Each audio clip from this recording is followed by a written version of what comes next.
क्योंकि वो भारत के ही नागरिकों का पैसा है और उससे संगठन का काम किया जाए। तो ये दो उपायों में से इस दूसरे उपाय पर सबकी सहमति बनी कि अंग्रेजी सरकार का बड़ा खजाना जहां जहां है उसको लूटने का काम शुरू किया जाए। तो एक बार क्या हुआ, ये सहारनपुर से लखनऊ जाने वाली जो रेलवे लाइन है, इस रेलवे लाइन पर एक ट्रेन चला करती थी। सहारनपुर से कैश पैसा भर के लखनऊ जाता था और लखनऊ से खाली बक्सा फिर सहारनपुर आया करता था। लखनऊ उस समय अंग्रेजों के लिए एक बड़ा केंद्र हुआ करता था। तो एक दिन बहुत बड़ा बक्सा जिसमें अंग्रेजी खजाना भरा हुआ था, माने भारतवासियों के खून पसीने की कमाई का लूटा हुआ पैसा अंग्रेजों ने अपना खजाना बना के रखा हुआ था, वो संदूक भर के जा रहा था। ये जो पंडित राम प्रसाद बिस्मिल, चंद्रशेखर आजाद, मनमथनाथ गुप्त, राजेंद्र नाथ लाहिड़ी, सचिंद्र नाथ बख्शी, इनका जो पूरा समूह था, हिंदुस्तान सोशलिस्ट रिपब्लिकन एसोसिएशन, इनको पता चला कि बहुत बड़ा धन है जो जा रहा है, तो उस ट्रेन के खजाने को लूट लेना है, उसकी योजना बनी।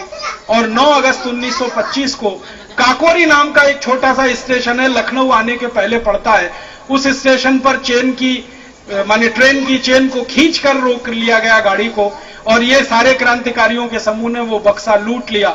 उस बक्से को जब तोड़ा गया तो उसमें बहुत सारी संपत्ति अंग्रेजों की मिली। उससे रिवॉल्वर खरीदी गई, पिस्तौलें खरीदी गई, गोलियां खरीदी गई, बम खरीदे गए और इस संगठन के लिए काम में लाना है उसके लिए तय हुआ।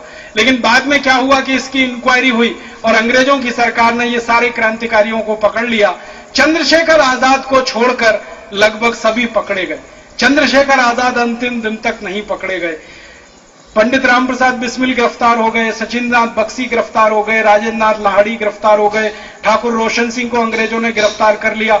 इन सबके ऊपर 18 महीने तक मुकदमा चला अलग अलग जेलों में और लगभग सबको फांसी की सजा हुई। इसमें हमारे देश की जो गोरखपुर की सेंट्रल जेल है उसमें पंडित राम प्रसाद बिस्मिल को फांसी हुई और फैजाबाद की जो जेल है उसमें अशफाक उल्लाह भी इसी टीम के सदस्य थे।